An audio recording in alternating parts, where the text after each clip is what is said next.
Assalamualaikum warahmatullahi wabarakatuh. Waalaikumsalam. Alhamdulillahi rabbil alamin. Wassalatu wassalamu ala asyrafil anbiya'i wal mursalin wa ala alihi wa sahbihi wa man tabi'ahum bi ihsanin ila yaumiddin. Amma ba'd. Kaum muslimin hadirin jamaah salat maghrib dan isya yang dirahmati Allah Subhanahu wa taala.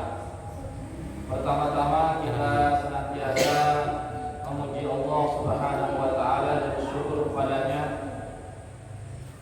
atas segala limpahan rahmat dan hidayahnya sehingga kita dapat berkumpul kembali di rumah Allah dalam kegiatan taklim rutin kita setiap malam Ahad insyaallah. Salawat dan salam senantiasa tercurahkan kepada junjungan kita Nabi Allah Muhammad sallallahu alaihi wasallam beserta keluarga dan para sahabatnya, para pengikutnya yang tetap setia berpegang teguh kepada sunnah-sunnah beliau dan para sahabatnya hingga hari kiamat kelak. Amin ya rabbal alamin. Ikhwatal Islam rahimakumullah. Kita melanjutkan kembali pembahasan kita dari kitab Al-Mulakhas Al-Fiqhi. Kita masih di bab muqaddimah, ya, sambungan dari pembahasan yang kemarin.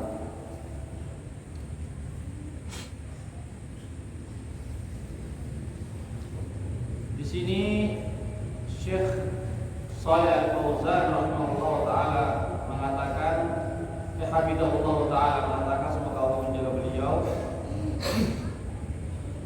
fahris ala qira'atil kutub an-nafi'ah wattasil bil ulama litas'alahum amma ashkala alaik wa tatalaqqa anhum ahkam din. Ya, Syekh Shalih Al-Fauzan hafizahullah taala mengatakan, hendaklah kita ya untuk senantiasa membaca kitab-kitab yang bermanfaat. Ya, jadi kita sebagai seorang muslim maka hendaklah kita menggunakan waktu kita membaca buku-buku yang bermanfaat.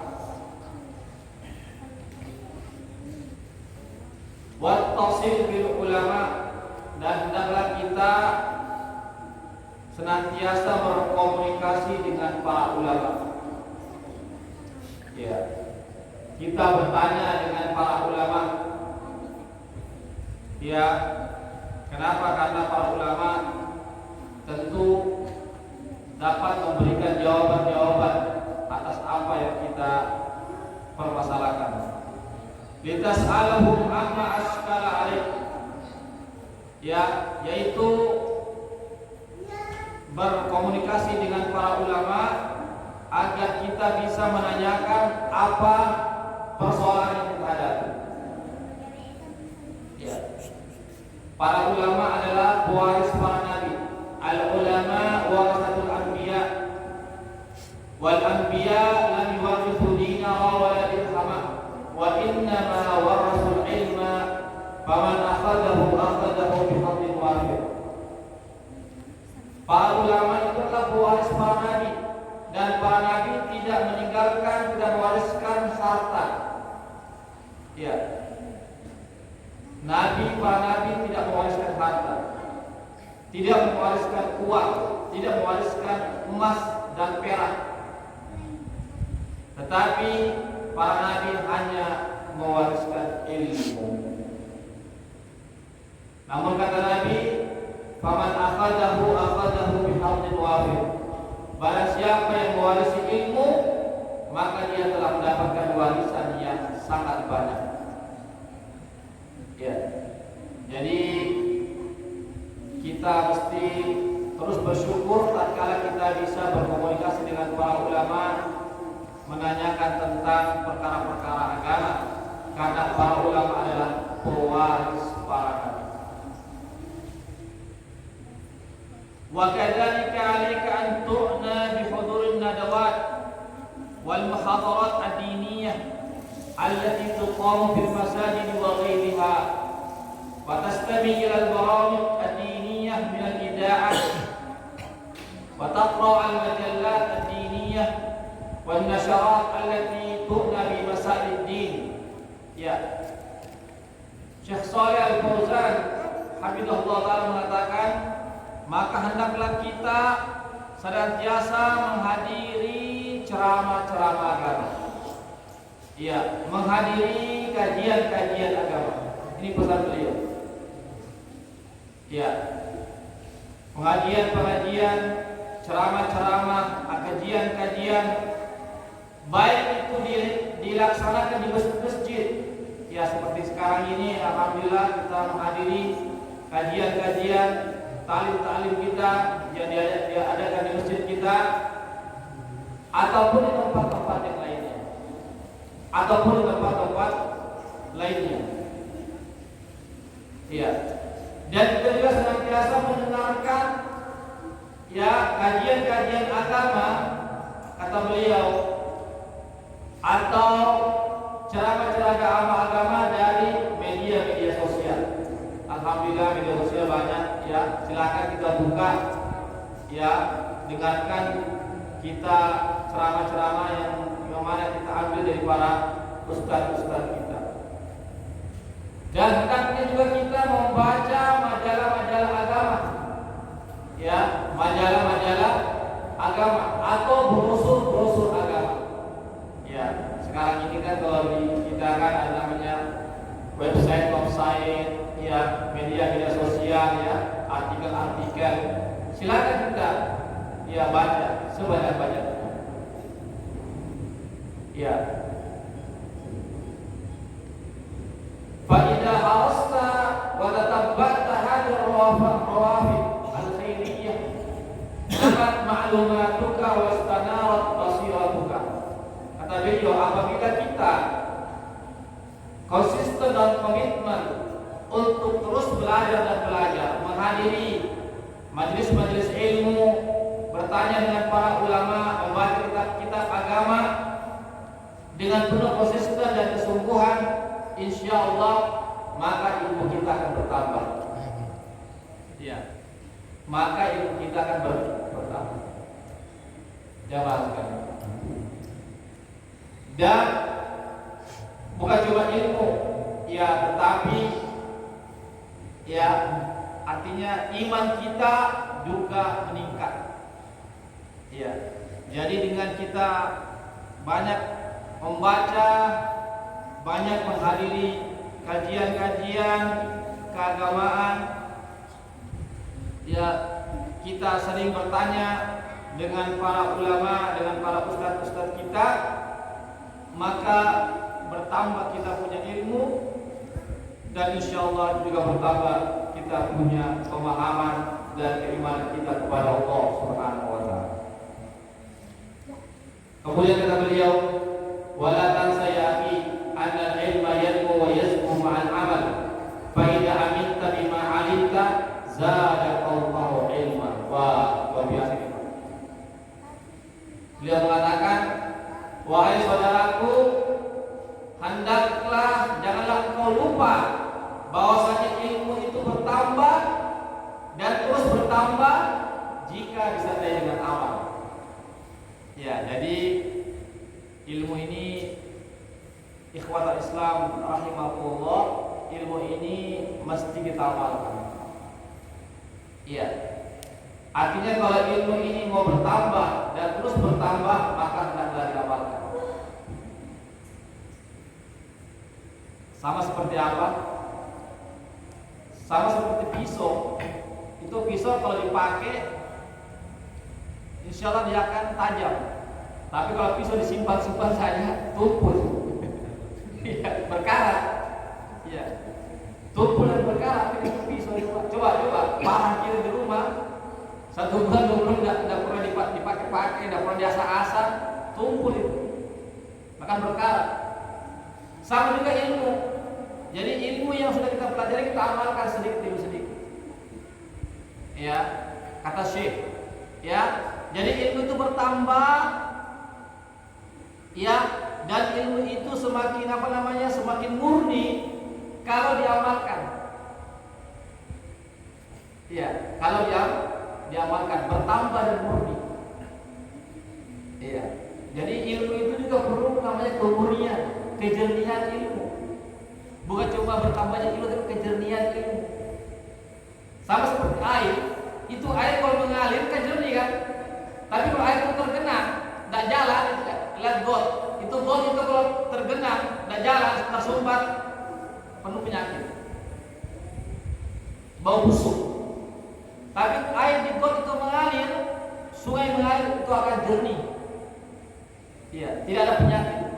Sama juga ilmu yang sudah kita pelajari itu, ya, itu kita amalkan supaya menjadi jernih. Ya, ilmu itu. Ya, supaya menjadi jernih. Ai, fa idza amilta bima alimta, kata beliau, apabila kita mengamalkan ilmu yang sudah kita pelajari, maka Allah akan tambahkan ilmu yang lain. Luar biasa, Pak. Jadi kalau kita ingin ditambahkan ilmu yang lain, ada tambahan ilmu, amalkan dulu ilmu yang satu yang sudah kita ketahui.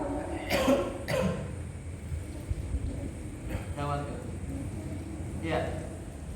Amalkan dulu ilmu yang sudah kita ketahui, maka Allah akan tambahkan ilmu yang belum kita ketahui. Sama sekali. Ya, sebagaimana perkataan ahli hikmah, man amila bima alima awrasahu Allahu ilma ma la ya'lam. Luar biasa ini, Pak. Perkataan ahli hikmah. Siapa yang beramal terhadap apa yang dia ketahui, maka Allah akan berikan ilmu yang dia tidak ketahui. Hadirin. Ya, kalau kita ingin mendapatkan tambahan ilmu yang tidak kita ketahui, amalkanlah ilmu yang kita ketahui. Ya, amalkanlah ilmu yang kita ketahui, maka Allah akan menambahkan ilmu yang tidak kita ketahui. Hadirin rahimakumullah. Bapak hadirin, apakah ada sesuatu yang lebih mulia daripada ilmu, Pak? Maksudnya ilmu agama, Pak, ya? Ilmu agama. Apakah ada Pak sesuatu yang lebih mulia daripada ilmu agama, Pak? Tidak ada. Kenapa? Karena ilmu agama inilah yang akan menghantarkan kita kepada kehidupan yang bahagia, yang selamat dunia dan akhirat. Iya. Jadi ini yang dimaksud adalah kalau kita amalkan ilmu agama maksudnya, Pak. Ya, jadi kalau saya sebut ilmu maksudnya ilmu agama. Kan ilmu ada dua. Ada ilmu agama, ada ilmu dunia. Ada ilmu dunia dan ada ilmu akhirat. Ilmu agama itu ilmu akhirat. Bukan berarti ilmu dunia harus kita tinggalkan. Tidak. Ilmu dunia juga penting supaya kita bisa hidup dunia ini. Perlu makan, namanya kita mencari makan dengan ilmu dunia. Ya, kita bekerja dengan ilmu dunia, tapi jauh lebih ilmu akhirat. Kenapa? Karena ilmu akhirat kita yang mengantarkan kita kebahagiaan dunia dan akhirat. Hadirin, karena ilmu akhirat inilah yang kita akan dengan kita tahu ini yang haram, ini yang halal, ini yang wajib, ini yang terlarang. Itu ilmu akhirat, Pak. Itu domainnya ilmu akhirat, bukan ilmu dunia. Ya. Jadi ini jamaah sekalian yang dimuliakan Allah Subhanahu wa taala. Apa dalilnya? Kalau kita mengamalkan ilmu agama yang kita ketahui, Allah akan tambahkan ilmu agama kepada kita. Dalilnya adalah surah Al-Baqarah ayat 282 surah Al-Baqarah. Wattaqullaha wa yu'allimukumullah. Wallahu syai'in alim. Bertakwalah kepada Allah, artinya jalankanlah perintah Allah, amalkanlah amalan-amalan agama, tinggalkanlah larangan-larangan Allah, maka Allah akan ajarkan ilmu agama kepada kamu. Jangan sekalian, Allah akan ajarkan ilmu agama kepada kamu. Wallahu bikulli syai'in alim, dan Allah Subhanahu wa taala Maha mengetahui atas segala sesuatunya. Ya. Hadirin rahimakumullah. Saya lanjutkan. Wal ilmu ahaqqu ma tusrafu fi al-awqat. Wah, ini Pak, luar biasa Pak. Kata beliau, ilmu itu adalah sesuatu yang paling berhak untuk kita curahkan waktu kita untuk kita pelajari. Ya, ilmu agama maksudnya ya. Ilmu agama adalah sesuatu yang paling hak, ya, yang paling pantas kita gunakan waktu kita untuk mempelajari ilmu. Ya, kan Allah Subhanahu wa taala memberikan kita waktu 24 jam. Sekarang 24 jam itu kita gunakan untuk apa? Tidur minimal berapa? 8 jam ya. Anggaplah tidur 8 jam. Bekerja, cari nafkah berapa? Anggaplah dari jam 8 sampai jam 4. 9, 10, 11, 12, 1, 2, 3, 4, 8 jam. 8 jam mencari nafkah, 8 jam tidur, berarti 16 jam. Sisa 8 jam. 8 jam kita gunakan untuk apa? Apakah kita gunakan untuk belajar ilmu, mendengarkan ceramah, baca buku agama, atau apa? Kembali kepada kita masing-masing. Tapi kata Syekh, katakan ilmu itu adalah perkara yang lebih pantas kita gunakan waktu kita sebaik-baiknya. Iya.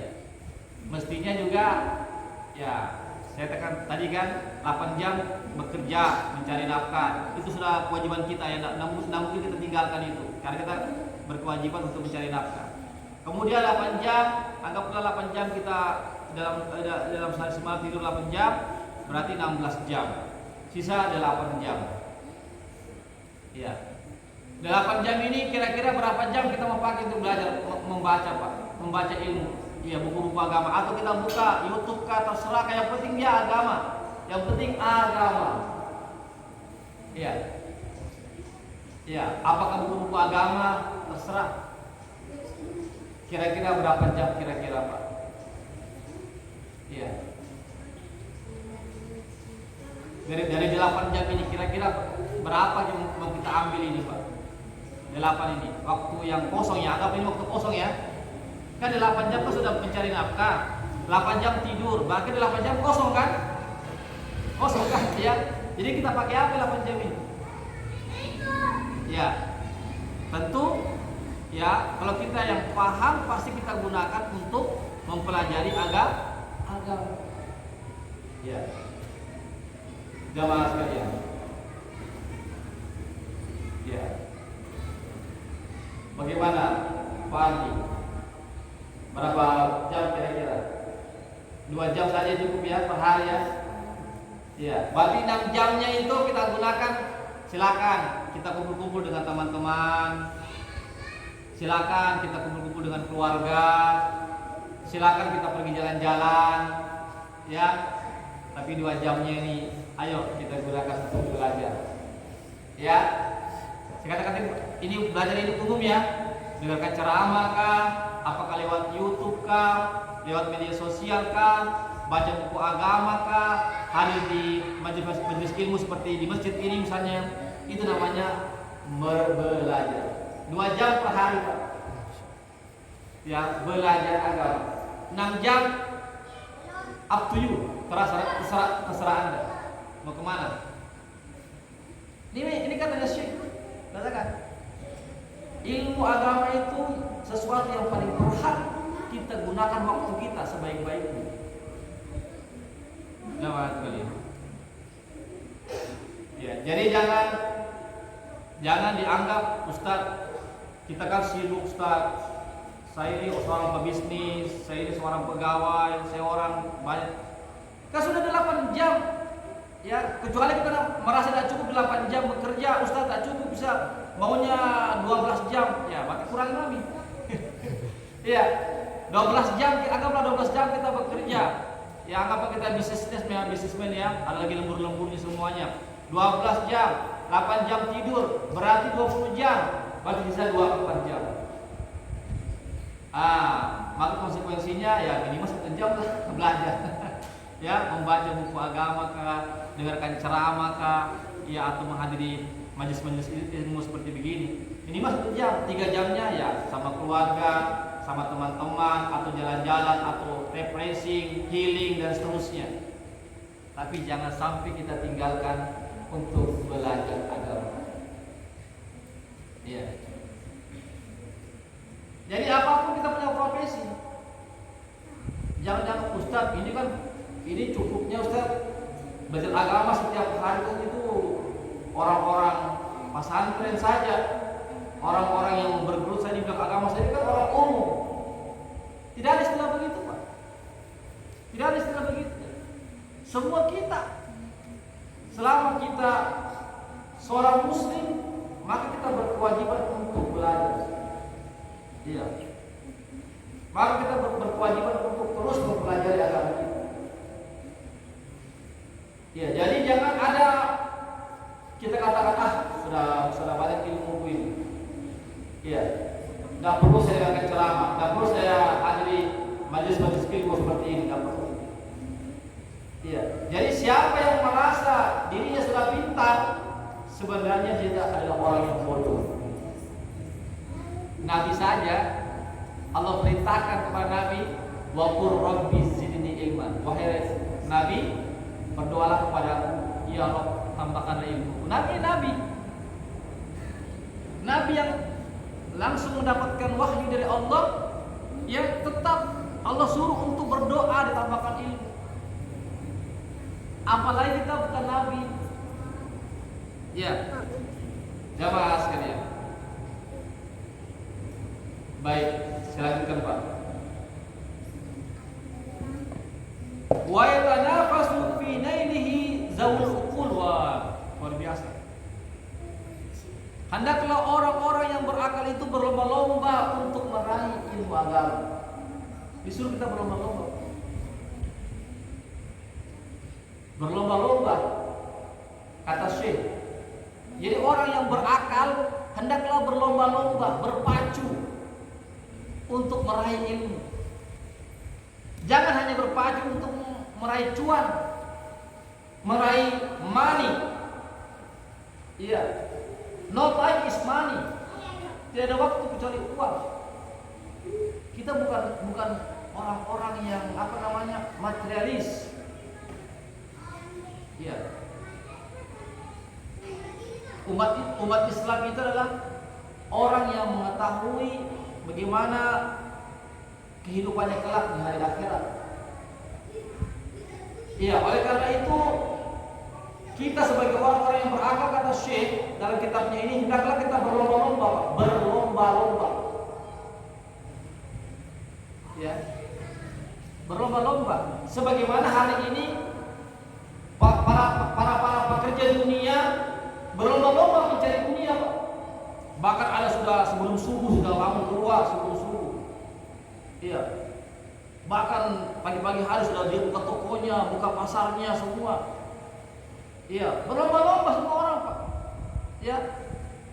Terhadap dunia. Sekarang menjadi pertanyaan, bagaimana umat Islam? Apakah kita sudah berlomba-lomba untuk mencari ilmu agama? Berlomba-lomba untuk mengamalkan agama? Berlomba-lomba untuk mengetahui agama? Berlomba-lomba untuk mengamalkan agama? Ini yang menjadi pertanyaan. Iya. Ini yang menjadi pertanyaan jemaah sekalian. Iya. Sebagaimana kita berlomba-lomba mencari uang, mencoba berlomba-lomba untuk mencari dunia, yang mana dunia itu akan kita tinggalkan, suka ataupun tidak suka. Iya. Surga kita suka itu dunia pasti kita akan tinggalkan. Maka kita lebih berlomba-lomba lagi untuk mencari sesuatu yang kekal abadi, yaitu apa? Ilmu yang menghantarkan kita kepada kehidupan yang kekal abadi di hari akhirat kelak. Ini jemaah sekalian, selanjutkan. Fi fabihi tahyal qulub wa tazkul a'mal. Karena dengan ilmu agama itulah hati menjadi hidup. Jadi kita hidup, kita punya hati itu Pak karena amal, karena ilmu. Jemaah sekalian. Ya. Jadi hati ini perlu juga kita hidupkan. Perlu kita rawat sebagaimana kita merawat kita punya wajah. Sebagaimana kita rawat kita punya fisik, kita pergi ke gym. Ya, kita olahraga. Apalagi sekarang kan orang marak olahraga ya. Sekarang orang marak olahraga Pak, lari-lari kecil atau jalan-jalan Pak di tempat ini, di tempat itu. Ketika dia tanya, apa tujuan Anda berolahraga setiap Sabtu dan Ahad? Supaya sehat secara fisiknya. Sekarang bertanya, apakah kita sudah merawat kita punya hati? Apakah hati kita sudah sehat? Apakah hati kita sudah hidup? Ini karena kita punya tubuh ini Pak terdiri dari dua unsur. Unsur jasmani dan unsur rohani, ruh. Jasmani itu adalah fisik. Ini fisik Pak. Unsur jasmani, unsur fisik itu membutuhkan namanya nutrisi, makanan, kan? Kalau kita mau sehat, ya makan yang teratur, yang bergizi, olahraga, insya Allah sehat. Tapi belum tentu sehat hatinya. Ya, dan perlu kita ketahui bahwasanya manusia itu terdiri dari dua unsur, unsur jasmani dan unsur rohani. Sebagaimana jasmani membutuhkan makanan, membutuhkan asupan, membutuhkan suplemen, membutuhkan nutrisi, apatah lagi masalah rohani kita juga butuh makanan, butuh suplemen. Apa makanannya? Bukan makanan-makanan nasi, ayam goreng, coto, palu basah. Ya bukan. Ya pergi ke gym, olahraga dan seterusnya. Tapi makanan rohani adalah kita mempelajari agama, mendengarkan ceramah-ceramah agama, mengkaji agama, menanyakan perkara agama, ya kepada para ulama kita, para ustadz kita. Itulah makanan rohani. Zikir, baca Quran, mentadabbur ayat-ayat Allah Subhanahu wa taala. Itulah asupan-asupan hati. Iya. Seandainya kita tidak makan Pak, satu hari saja kita tidak makan Pak, pasti fisik kita lemah. Kan? Satu hari saja kita tidak makan Pak, pasti fisik kita lemah. Bagaimana kalau 2 hari, 3 hari? Begitulah juga dengan hati kita. Kan hati kan juga perlu nutrisi kan? Sebagaimana jasmani butuh nutrisi setiap waktu. Ya, barangkali kita ini Pak, Masya Allah, pagi sarapan, pagi makan, jam 10 makan, jam 12 makan, jam 2 makan, jam 4 makan, jam 6 makan, jam 8 makan, jam 10 makan, 8 kali makan Pak. Iya, boleh jadi ada orang Pak dalam sehari sebelah makan berat 8 kali. Ada Pak orang begitu Pak. Sekarang menjadi pertanyaan, sudahkah dia memasukkan nutrisi agama dalam dirinya 8 jam, 8 kali? Itu jadi pertanyaan. Iya, artinya adalah tatkala kita memperhatikan bagaimana kita punya fisik ini lebih prima, lebih sehat dengan mengkonsumsi segala suplemen, bahkan kalau perlu pergi pergi medical check. Kan ada orang begitu kan Pak, setiap bulan dia harus cek dulu, cek darah, semua cek semua anggota tubuhnya semua. Iya, tentang darahnya, tekanan darahnya, gulanya semua, cek semua Pak. Karena dia takut terkena penyakit. Sekarang jadi pertanyaan, sudahkah dia mencek ibadahnya. Sudahkah dia mencek hatinya? Apakah hatinya ini tidak ada penyakit sehingga dia apa? Tidak ada gairah untuk beramal, tidak tahu tentang perkara-perkara agama. Ini yang menjadi musibah. Ya, ini yang menjadi musibah. Ya, tatkala seseorang itu dia hanya tahu sakit jasmaninya, tetapi ketika sakit rohaninya, hatinya dia tidak mengetahui. Inilah yang musibah yang paling besar, ya Mas. Ya, hadirin rahimahullah. Jadi sekali lagi, kalau hati kita mau hidup, kata Syekh dalam kitabnya ini, ya, tidak ada jalan lain, diobati, dihidupi, kita hidupkan dengan ilmu agama. Jamaah sekalian. Iya, hidupkan dengan ilmu agama, maka hati kita akan hidup. Belajar ilmu agama, ya, maka hati kita akan hidup. Ya, tetapi kalau kita tidak mempelajari ilmu agama atau malas mempelajarinya atau tidak mau mempelajarinya, maka hati kita akan mati. Kalau hati kita mati, bagaimana Pak Nauzubillah min dzalik? Ya. Kata Nabi, ala inna fil jasadi mudghah, idza salaha salaha sa'iru jasadihi wa idza fasada fasada sa'iru jasadihi, ala wa hiya qalb. Ketahuilah, kata Nabi, sesungguhnya dalam diri seseorang, dalam jasad seseorang ada segumpal daging. Jika segumpal daging itu baik, kata Nabi, maka semua anggota tubuhnya menjadi baik.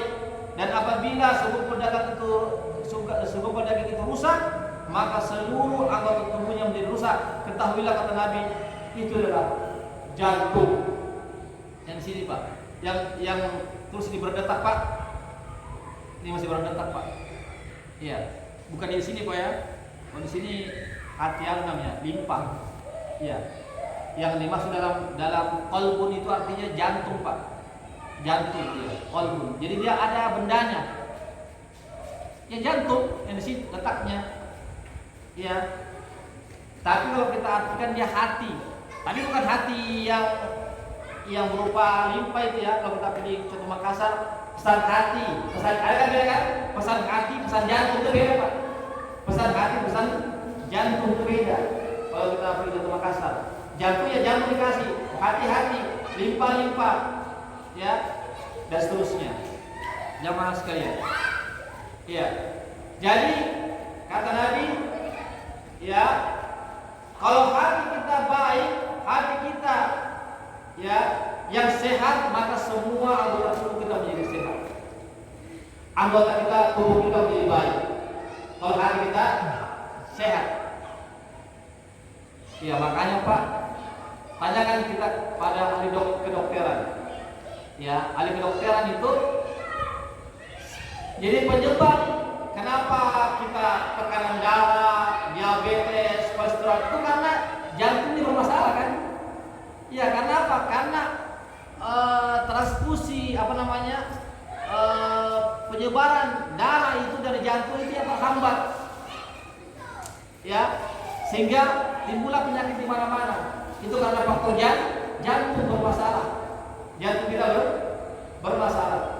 Jamaah sekalian. Oleh karena itulah sehingga maka ya jantung itu sentralnya. Ya, jantung itu sentralnya. Hati itu sentralnya. Ya.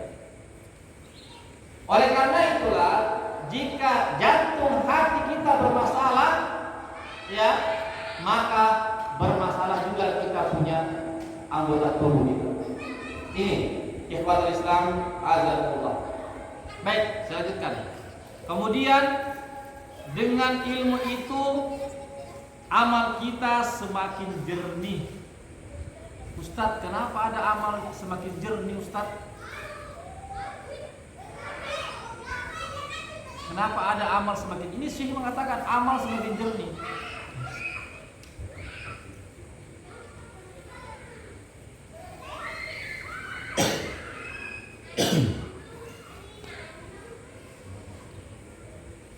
Ya.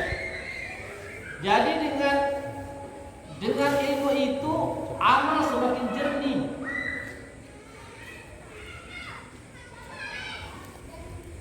Artinya jemaah sekalian, bagus,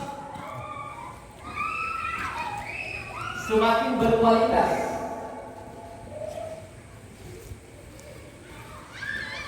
Ya, dengan ilmu semakin berkualitas. Ya, kan kita tahu kan Pak, sama seperti pakaian. Pakaian itu kan ada pakaian yang berkualitas, ada yang tidak berkualitas kan, sama-sama pakaian. Sama-sama pakaian. Tapi satu yang berkualitas pakaiannya, ada yang tidak berkualitas, tapi sama-sama pakaian. Ya, sama-sama pakaian. Sama kita dengan amal. Sama-sama amal, sama-sama beramal. Tapi ada amal yang berkualitas, ada yang tidak berkualitas. Yang berkualitas itu karena ada ilmu, maka berkualitas amalnya. Sedangkan yang tidak ada ilmunya, yang beramal juga tapi tidak berkualitas. Mana yang kita pilih? Yang berkualitas lah. Kalau kita beli pakaian Pak, pasti melihat pakaian yang berkualitas kan? Meskipun mahal, yang penting berkualitas. Daripada murah tapi tidak berkualitas. Sama juga dengan amal ini Pak. Amal ini harus berkualitas. Ya, berkualitas Pak. Bukan cuma sekedar formalitas. Iya kan? Kita sholat ini bukan cuma sekedar formalitas, yang penting selesai. Ada kualitasnya. Sama seperti baca Quran ini Pak, bukan cuma sekedar formalitas, tapi bagaimana berkualitas. Bukan cuma sekedar berkuantitas. Iya, banyak dikerjakan tapi tidak ada kualitasnya. Tapi bukan juga berarti Ustadz kalau gitu karena saya merasa Ustadz amalanku saya tidak berkualitas, kalau gitu saya tidak perlu memperbanyak amal. Salah juga. Tetap memperbanyak kuantitas amal kita, tetapi perlu juga diperbaiki kualitasnya.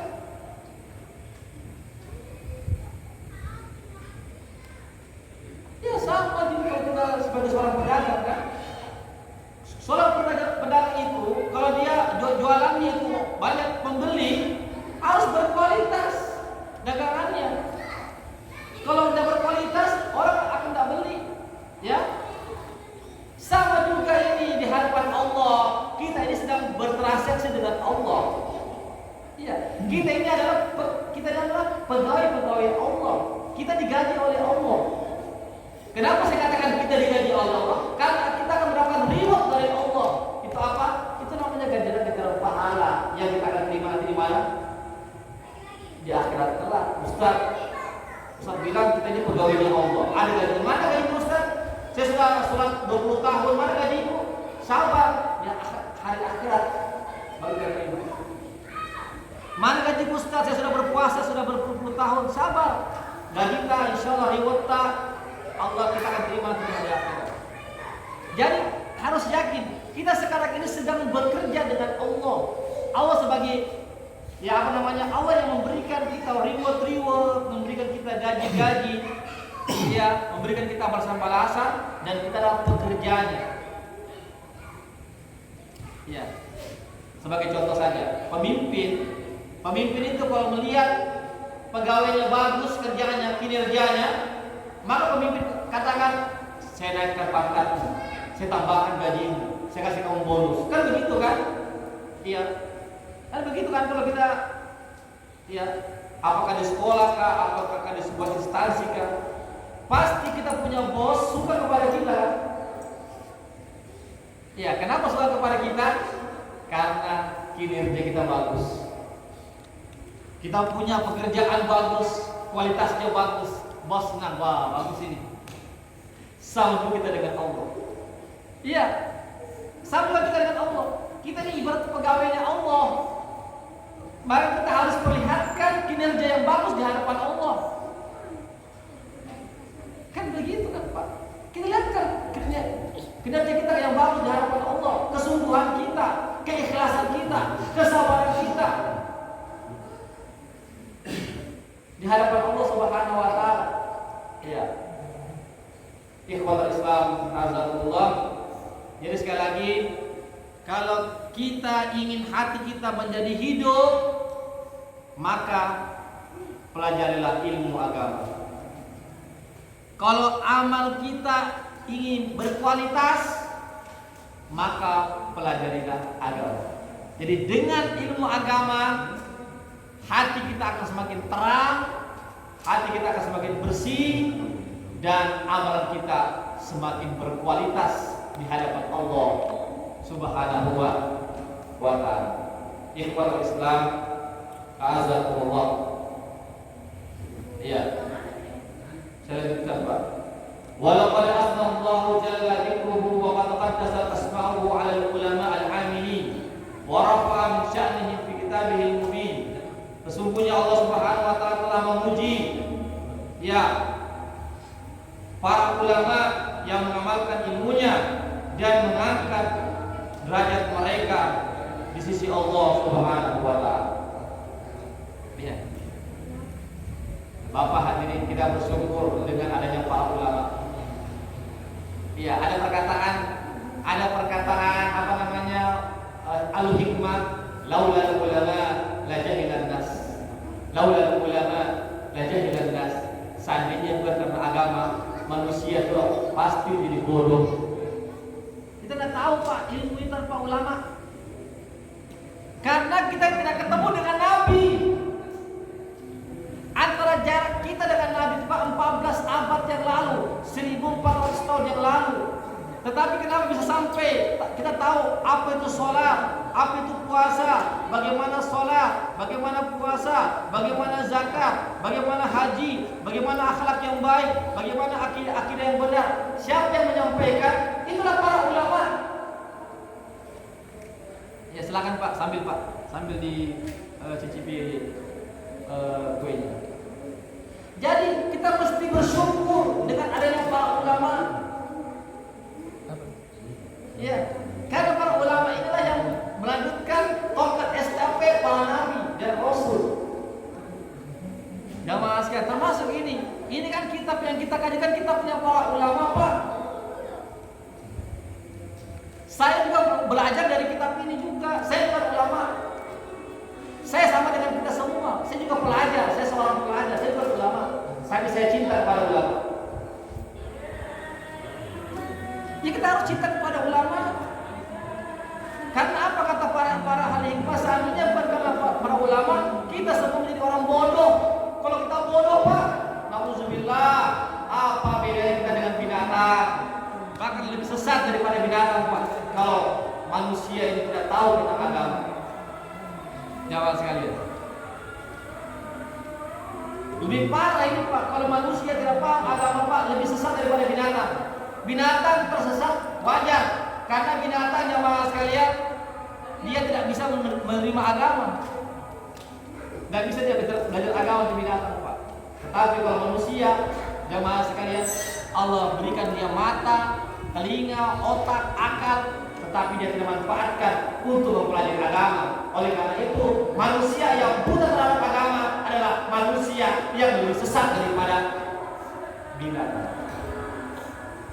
Ini bukan perkataan saya, Pak, perkataan Allah. Ya, Mas.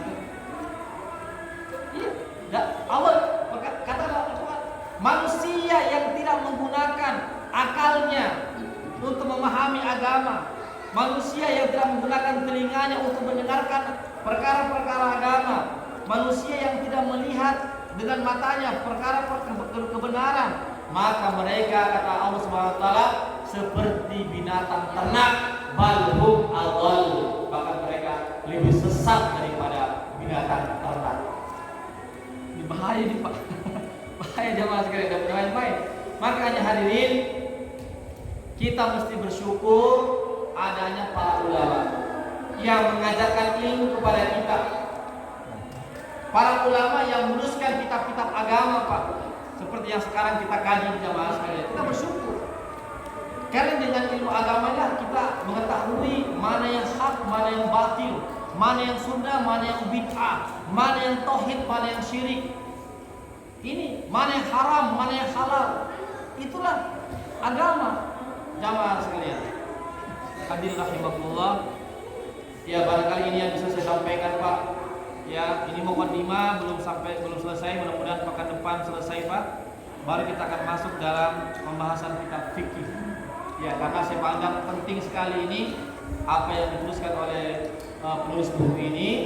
Ya, saya hanya mentransferkan saja supaya kita tahu semua begitu pentingnya ilmu agama bagi kehidupan kita.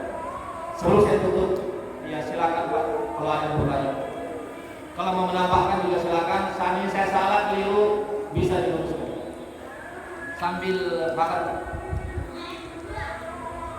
Ya, ada yang bertanya Pak? Ya, saya bertanya. Ya, silakan Pak.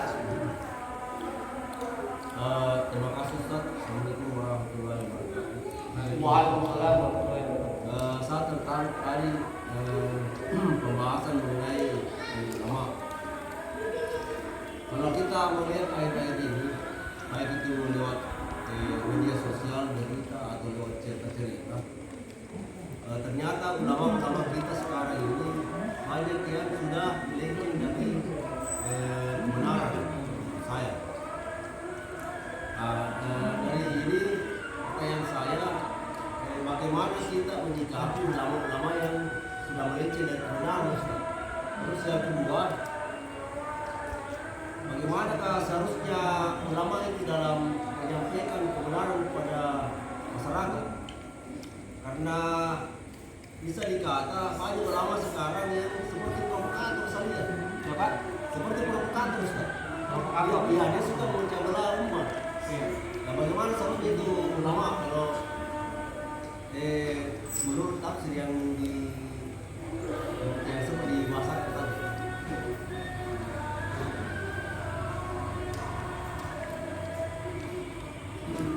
Jadi Pak Harun ini pertanyaan dua ya? Dua, Ustaz. Yang pertama, Bagaimana sebaiknya itu ulama dalam menyampaikan kebenaran itu pertama. Yang kedua itu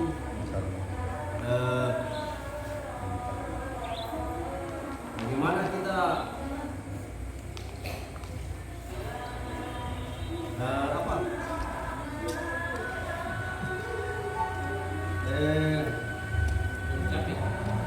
bagaimana sebaiknya kita ini dalam menyikapi ulama-ulama, cara membedakan ulama yang bisa diikuti atau tidak. iya. Jadi ulama itu ya pewaris para nabi Pak ya. Ya sebagaimana tadi saya sampaikan, al ulama warasatul anbiya. Ulama itu pewaris para nabi. Kalau ulama pewaris para nabi, berarti dia warisi ilmu dari nabi. Dan ilmu dari nabi adalah Al-Quran dan Sunnah. Al-Quran dan As-Sunnah. Jadi selama ulama itu Pak menyampaikan Al-Quran dan As-Sunnah ya dengan pemahaman para sahabat Rasulullah atau Ahlussunnah wal Jamaah, insyaallah itu ulama Rabbani namanya Pak. Ulama Rabbani adalah ulama yang berdiri di atas Al-Quran dan Sunnah. Artinya ulama yang lurus. Tapi kalau ulama tidak menjadikan Al-Quran Sunnah sebagai pedomannya Pak, dan tidak mengikuti jejak para sahabat Nabi, ya boleh jadi dia ulama juga, tapi ulama dunia namanya. Ulama terbagi menjadi dua. Jadi yang saya katakan di sini Pak, kita mesti mengikuti para ulama akhirat, bukan ulama dunia. Ulama dunia adalah ulama yang menjual agamanya untuk kepentingan keduniaannya. Iya. Namanya ulama juga ada ulama akhirat, ada ulama dunia. Ya, jadi bagaimana kita caranya Pak? Kita menimbang dengan Al-Quran dan Sunnah. Apakah sesuai penyampaian itu sesuai dengan Al-Quran Sunnah berdasarkan pemahaman sahabat atau tidak? Iya, jadi kita itu Pak. Iya, kalau sesuai berarti dia adalah ulama akhirat. Tetapi kalau tidak sesuai berarti dia ulama dunia. Ini ada Pak. ini contoh saja ya, adalah ulama ahlul kitab. Ahlul kitab Pak, artinya umat Yahudi dan Nasrani terdahulu dan sekarang juga. Ya, itu kalau ada orang mau berfatwa, orang minta fatwa kepada ulama itu, dia artinya dia berfatwa sesuai apa yang diinginkan oleh orang itu, meskipun bertentangan dengan agama. Yang penting kamu bayar saya berapa, begitu. Yang penting berapa kamu bayar saya. Akhirnya Pak, kebenaran dia tutupi. Karena apa? Karena ingin mengikuti orang yang meminta fatwa kepada dia. Nah, ini namanya ulama ulama buruk. Ya, memecah belah agama, memecah belah umat. Karena apa? Karena dia tutupi kebenaran. Karena ada dunia di situ. Ada dunia, ya, ada money. Berapa saya dana sekian, saya siap menyampaikan meskipun bertentangan dengan itu. Ini kan ada yang begitu Pak. Nauzubillah min zalik. Jadi sekali lagi Pak, kita timbang saja perkataannya, fatwanya, ucapannya sesuai tidak dengan Al-Quran Sunnah. Tapi ingat Pak, pemahaman asal tambahannya, pemahaman para ulama Ahlussunnah wal Jamaah, itu para sahabat, para tabi'in dan atba'ut tabi'in. Ini ada Pak penafsiran yang salah. Dikatakan juga ulama, tapi ya Allah penafsiran salah. Ya, ini ayatnya Pak ya, saya angkat ya. Famay yu'min fal yu'min wa man arada wa man yuridu an yu'min fal yu'min wa man arada an yakfur fal yakfur. Ya. Ya, siapa yang ingin beriman maka hendaklah dia beriman. Siapa yang ingin kafir maka hendaklah dia kafir. Ya, ini ada yang ulama juga mengatakan ulama, dia mengatakan ayat ini menunjukkan bahwasanya ya Allah memberikan kebebasan kepada kita. Terserah kita mau jadi orang beriman kah atau menjadi orang kafir. Tidak ada paksaan. Padahal yang benar, jamaah sekalian, ayat ini bukan memberikan kita kebebasan, tetapi ayat ini memberikan ancaman kepada kita. Kalau kita menjadi orang yang kafir, ya, maka kita akan disiapkan neraka oleh Allah Subhanahu wa taala. Ini kan penafsiran yang salah kan? Yang mengatakan kita bebas memilih agama. Artinya kalau saya masuk ke agama lain, jangan kamu larang. Subhanallah, karena Allah mengatakan siapa yang mau beriman silakan beriman, siapa yang mau kafir silakan kafir. Ada begini pemahaman Pak. Tapi pemahaman tidak sesuai dengan pemahaman para sahabat Nabi dan para tabi'in dan atba'ut tabi'in. Karena apa? Yang dimaksud dalam ayat ini adalah ancaman. Bagi siapa yang memiliki kekafiran, maka Allah SWT akan persiapkan neraka. Jadi begitu Pak. Jadi kita timbang perkataannya, ucapannya, tafsirannya dengan Al-Quran dan As-Sunnah. Ya, kalau sesuai tentu dengan pemahaman para sahabat Nabi, maka dia adalah ulama akhirat. Tetapi jika tidak sesuai, maka dia adalah ulama dunia yang memperturutkan hawa nafsunya. Ya, barangkali ini Pak yang bisa kami sampaikan. Ya, saya tutupnya karena sudah masuk ini dan tidak juga terlalu lama-lama karena sudah azan. Insyaallah kita akan sambung lagi pekan depan. Kami akhiri dengan baca doa penutup majelis. Subhanallah wa bihamdihi asyhadu an la ilaha